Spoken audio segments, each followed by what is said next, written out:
Before we begin, it's important to understand that everything you're about to hear is completely real. This story is based on true historical events that occurred in May 1941. Every name, every ship, every decision, and every outcome is documented fact drawn from official naval records, survivor testimonies, and declassified intelligence files.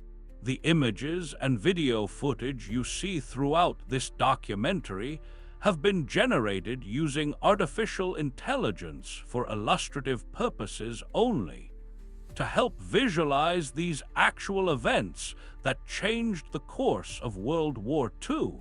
May 18, 1941, British naval intelligence intercepted a coded German transmission that made Admiral John Tovey's hands tremble as he read the decrypted message. The battleship Bismarck was preparing to leave Norwegian waters, not for exercises, not for trials, for operational deployment into the North Atlantic shipping lanes where Britain's lifeline convoys from America sailed virtually undefended. Bismarck was the most powerful warship afloat, 50,000 tons of German engineering superiority, 8 15-inch guns that could sink any British battleship from beyond visual range. If Bismarck reached the Atlantic convoy routes, she could destroy Britain's merchant fleet faster than America could build replacements. Churchill's entire strategy of outlasting Germany through American supplies would collapse. The war could be lost not through invasion, but through starvation. Tovey commanded the British home fleet from Scapa Flow in the Orkney Islands. His responsibility was preventing exactly this scenario, but his forces were scattered. His newest battleship, Prince of Wales, was so recently commissioned that civilian contractors were still aboard working on her guns. His battlecruiser Hood was scheduled for refit she desperately needed, but couldn't be spared for. His aircraft carrier Victorious had aircrews with almost no operational experience. Against this, Germany was deploying Bismarck accompanied by the heavy cruiser Prince Eugen. Both fresh, both fully worked up, both commanded by Admiral Gunther Lütjens, who had successfully raided Atlantic convoys twice before. The strategic mathematics were brutal. Britain had to stop Bismarck before she reached open ocean. Once in the Atlantic's vastness, a single battleship could disappear for weeks, emerging only to slaughter merchant convoys before vanishing again. Finding one ship in millions of square miles of ocean was nearly impossible with 1941 technology. Britain's only advantage was knowing Bismarck's starting position. Tovey had perhaps 48 hours to position his forces across every route Bismarck might take to reach the Atlantic. If he guessed wrong, Britain's merchant fleet would be slaughtered. Admiral Lütjens understood this perfectly. His orders from Grand Admiral Erich Raeder were explicit: avoid engagement with British capital ships. Bismarck's mission was commerce raiding, not fleet battles. Sink merchant ships, destroy Britain's supply lines, force the Royal Navy to disperse defending convoys rather than concentrating for offensive operations. Every British battleship guarding convoys was one less battleship available for Mediterranean operations or Pacific deployments against Japan. Bismarck's mere presence in the Atlantic would paralyze British naval strategy. On May 19th, Swedish intelligence observed Bismarck and Prince Eugen transiting the Kattegat Strait between Denmark and Sweden. The information reached London within hours. Tovey now had confirmation. Bismarck was definitely moving toward Atlantic breakout, but which route would Lütjens choose? The Denmark Strait between Iceland and Greenland was shorter but narrower, easier to patrol. The gap between Iceland and the Faroe Islands offered more room to maneuver, but brought Bismarck closer to British air bases. Tovey couldn't cover both passages with sufficient strength. He had to choose. Tovey sent Hood and Prince of Wales under Vice Admiral Lancelot Holland to patrol the Denmark Strait. The battlecruiser Repulse and 6 destroyers would cover the Iceland-Faroe Gap. Tovey himself, with King George V, victorious and supporting cruisers, would position centrally to respond once Bismarck's route was confirmed. It was the best deployment possible with available forces, but it left Britain vulnerable. If Lütjens chose a route Tovey hadn't adequately covered, nothing would stop Bismarck from reaching the convoy lanes. The weather was deteriorating. North Atlantic spring meant storms, fog, and freezing rain that reduced visibility to hundreds of yards. Perfect conditions for Bismarck to slip through British patrols unseen. Lütjens was counting on it. His plan was transiting the Denmark Strait at night during the worst weather, using Bismarck's superior radar to avoid detection while British ships were blinded by conditions. But British cruisers Suffolk and Norfolk were already patrolling the Denmark Strait. On May 23rd at 19:22 hours, Suffolk's radar detected Bismarck emerging from a fog bank near the Greenland ice edge. The battleship that all of Britain feared was exactly where Admiral Holland's force was positioned to intercept. Suffolk's captain immediately radioed the sighting. Hood and Prince of Wales were 240 miles away, steaming to intercept at 27 knots. They would meet Bismarck at dawn. Admiral Holland faced a tactical problem that naval architects and strategists had debated for decades. Hood was a battle cruiser, designed for speed and firepower, but with relatively thin deck armor. Her protection scheme was adequate against shells arriving at flat trajectories from close range, but vulnerable to plunging fire from long range where shells fell steeply onto deck armor. At 20,000 yards, Bismarck's shells would plunge through Hood's decks before exploding inside the ship. Hood's only chance was closing rapidly to shorter range, where her heavier side armor could protect her. But closing range meant approaching Bismarck head-on, presenting a narrow target while Bismarck could bring all guns to bear. Holland would have to endure several minutes of incoming fire before Hood's own guns could effectively engage. It was a calculated risk based on speed. Hood could make 31 knots to Bismarck's 30. Holland planned a high-speed approach that would minimize time under fire before reaching effective range where Hood's guns could destroy Bismarck. Dawn on May 24th broke cold and gray. Visibility was approximately 15 miles, just adequate for visual gunnery. At 05:35, Hood's lookout spotted Bismarck and Prince Eugen on the horizon. The range was 25,000 yards, approximately 14 miles. Holland ordered both British ships to turn toward the enemy and increase speed. The battle was beginning. At 05:52, Hood opened fire at 25,000 yards. Her 8 15-inch guns fired in salvo. The shells took nearly 30 seconds to reach their target. Prince of Wales fired moments later. Bismarck responded at 05:55. Then Prince Eugen joined in. 4 capital ships exchanging fire in the cold dawn, throwing shells weighing over a ton across 14 miles of ocean. Hood's third salvo straddled Bismarck, shells landing on both sides of the German battleship. The range was closing rapidly. Holland was bringing Hood into effective range where her guns would penetrate Bismarck's armor. But at 06:00, Bismarck's fifth salvo achieved what German gunnery officers called a perfect straddle, multiple shells landing simultaneously around Hood. One shell, possibly 2, struck Hood just forward of her after main turret. What happened next occurred in seconds, but is documented in excruciating detail by survivors. An enormous explosion erupted from Hood's center, a fireball that rose hundreds of feet and was visible from ships 20 miles away. The blast broke Hood's back. Her bow and stern rose at steep angles as the center section disintegrated. The ship that was Britain's pride, the largest warship in the Royal Navy, the symbol of British naval supremacy, was gone in less than 3 minutes.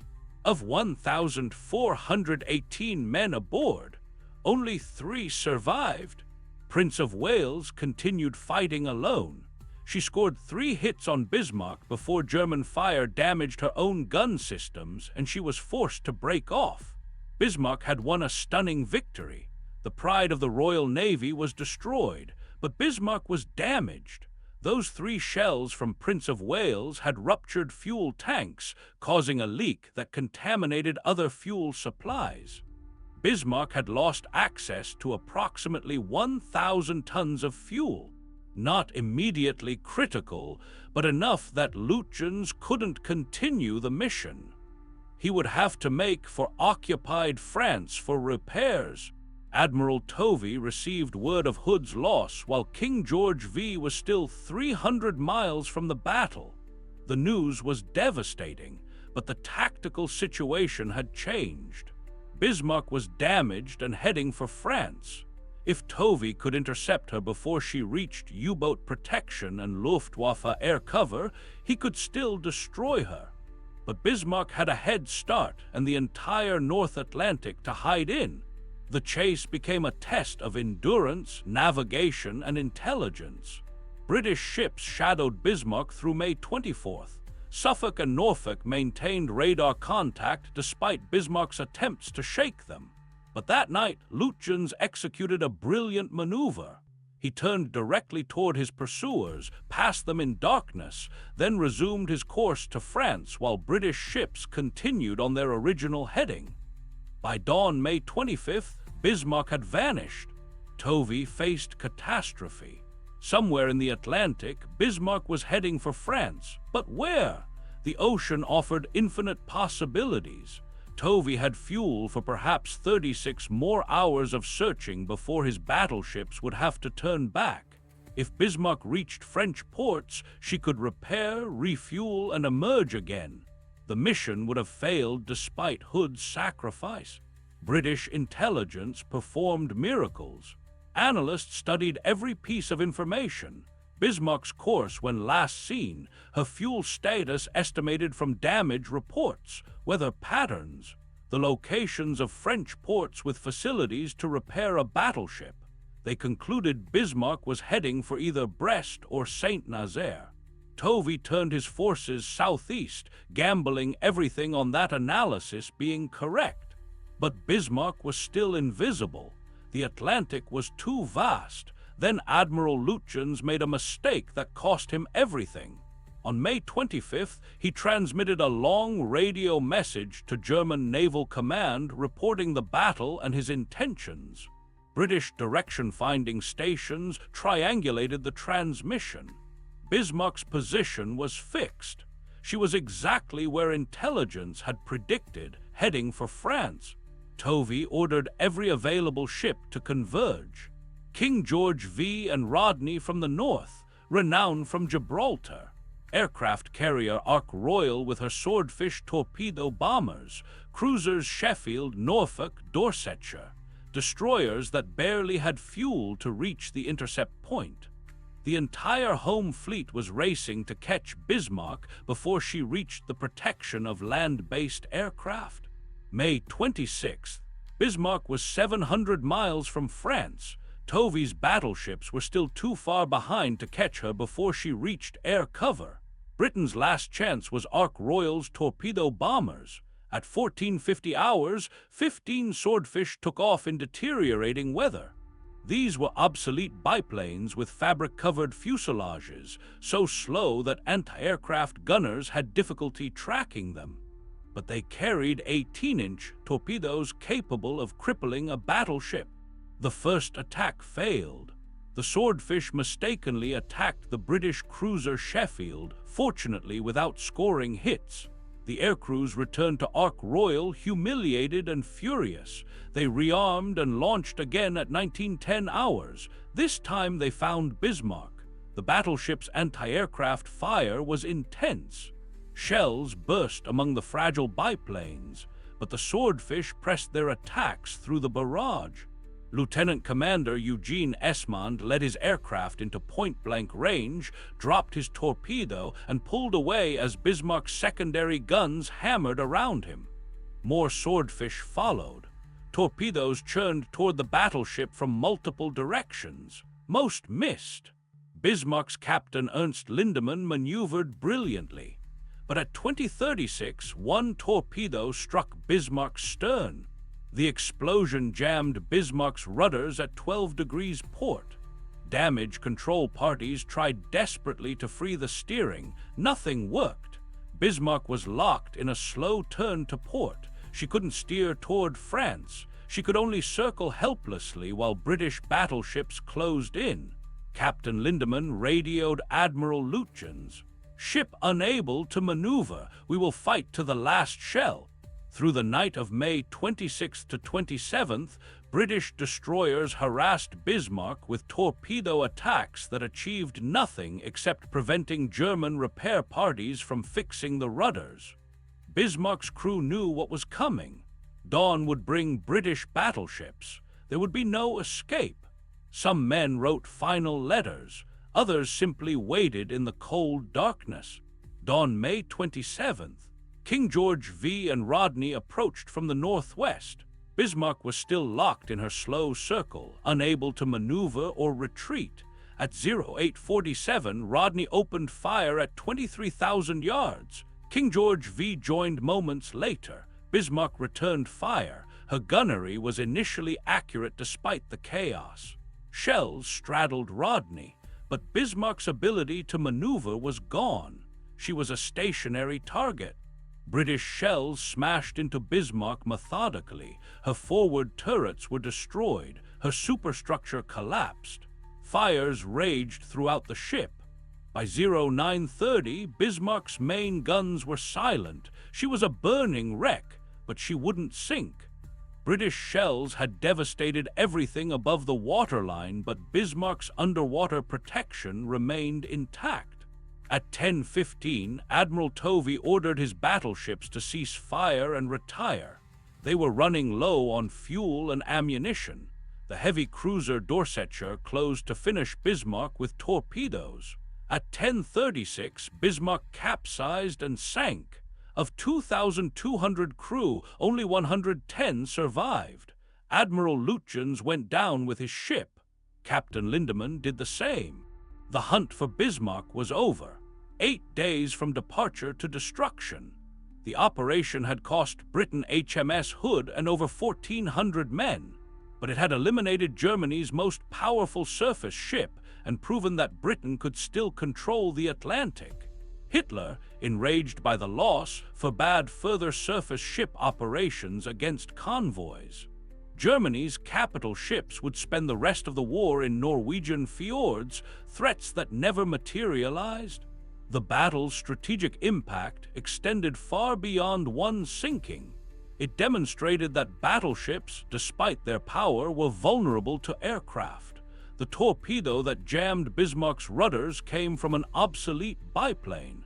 This lesson influenced naval thinking for decades. It accelerated the shift toward aircraft carriers as capital ships. The age of the battleship was ending. Bismarck's destruction marked the transition. For the men who fought the battle, survival was often a matter of seconds and luck. Ted Briggs was 18 years old when Hood exploded. He was on the bridge. The blast threw him into the ocean. He surfaced amid burning oil and wreckage. 2 other men were nearby. They swam together until rescue. Briggs spent the rest of his life haunted by the memory of 1,415 shipmates who died in those 3 minutes. On Bismarck, survivors spoke of the final battle with a mixture of horror and pride. Baron Burkhard von Muhlenheim-Richburg, the senior surviving officer, described the last moments. "The ship was a floating inferno. The wounded were everywhere. We knew it was over. But the crew kept fighting because that's what you do. You don't surrender. You fight until you can't fight anymore." The technological aspects of the battle revealed as much as the human ones. Bismarck's radar-directed gunnery was superior to British systems. Her damage control was excellent. Her armor protection was formidable, but British intelligence, code breaking, and operational coordination overwhelmed these advantages. Knowing where Bismarck was heading allowed Britain to position forces despite inferior technology. The role of Bletchley Park, Britain's code-breaking center, was crucial but remained secret for 30 years. German naval codes had been partially broken. While Enigma decrypts didn't reveal Bismarck's exact position, they provided context that helped analysts predict her movements. The combination of signals intelligence, conventional reconnaissance, and radio direction finding created the intelligence picture that made interception possible. Weather played a decisive role throughout. The storms that allowed Bismarck to break out undetected also delayed British responses. The clearing weather on May 24th gave Holland visibility to engage, but also meant Hood was exposed at the wrong range. The fog that covered Bismarck's escape delayed British forces enough that only the lucky torpedo hit saved them from failure. Naval operations in the North Atlantic were always battles against the ocean as much as the enemy. The human cost on both sides represented the random cruelty of naval warfare. On Hood, survival depended on being in the right part of the ship when the magazine exploded. Most men were killed instantly by the blast. A few drowned when the ship sank in 3 minutes. 3 men happened to be positioned where the explosion threw them clear. On Bismarck, 2,000 men endured hours knowing they would die. The final battle lasted almost 2 hours. Men kept fighting with the ship disintegrating around them. When Bismarck sank, hundreds went into freezing water. British ships rescued who they could before U-boat warnings forced them to withdraw. Admiral Tovey's performance throughout demonstrated leadership under impossible pressure. He had to deploy insufficient forces across an ocean, gambling on intelligence predictions.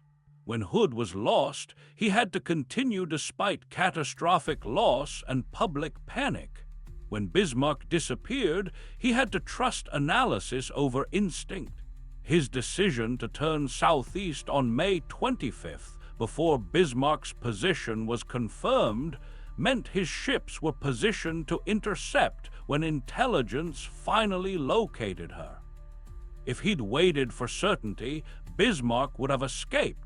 The German perspective reveals how close the operation came to success despite ending in disaster. Lutyens had broken out undetected. He'd destroyed Hood. He'd escaped the initial pursuit. Only 3 things stopped him: Prince of Wales's lucky hits that damaged fuel tanks, his own radio transmission that revealed his position, and the single torpedo that jammed his rudders.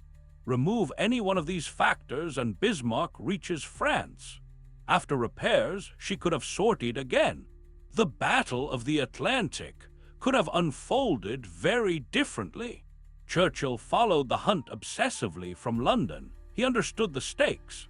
Bismarck loose in the convoy lanes would force impossible choices: defend convoys with capital ships and sacrifice offensive operations, or maintain offensive posture and accept convoy losses. Either way, Britain's strategic position deteriorated. When Bismarck was finally sunk, Churchill's relief was palpable. He'd been preparing explanations for what would happen if she escaped. Those speeches were never delivered. The propaganda value was enormous for both sides initially, then only for Britain. Germany celebrated Hood's destruction as proof of Aryan superiority and British decline. Newsreels showed Bismarck departing, implied she was invincible. When she was sunk, German propaganda went silent. Britain's story was more complex. Hood's loss was devastating to public morale, but the relentless hunt and final victory became narrative of determination and ultimate success. Bismarck's destruction reassured a nation that had endured 18 months of defeats. The families of the lost waited for news that would never bring comfort. Hood's casualties were so immediate that most families received telegrams stating missing, presumed killed, because there were no bodies to recover. Bismarck's families faced different horror. The German government confirmed the ship was sunk, but couldn't admit how few survived. Families waited months hoping their sons or husbands were prisoners. Very few were. Naval tactics evolved directly from this battle. The vulnerability of capital ships to air attack, demonstrated by the swordfish crippling Bismarck, accelerated carrier development. The importance of radar and intelligence became undeniable. The risks of surface raiding by capital ships seemed too high for potential gains. Germany effectively abandoned the strategy after Bismarck. The Tirpitz, Bismarck's sister ship, sortied operationally only once. She spent the war as a fleet in being, tying down British resources by her mere existence. Survivor accounts reveal details official reports omit. On Prince of Wales, civilian contractors took stations as ammunition handlers during the battle because the crew was short-handed. One contractor, a man in his 50s with no military training, kept feeding shells to a gun whose crew were dead or wounded. On Dorsetshire during rescue operations, sailors threw ropes to German survivors, then had to cut them loose when U-boat warnings arrived. Some Germans were halfway up the ropes when they fell back into the ocean. These moral agonies don't appear in tactical analyses, but define the experience. The material cost was staggering. Hood cost Britain approximately £2 million to build in 1918, equivalent to perhaps $250 million today. She was lost with almost no damage to the enemy's mission.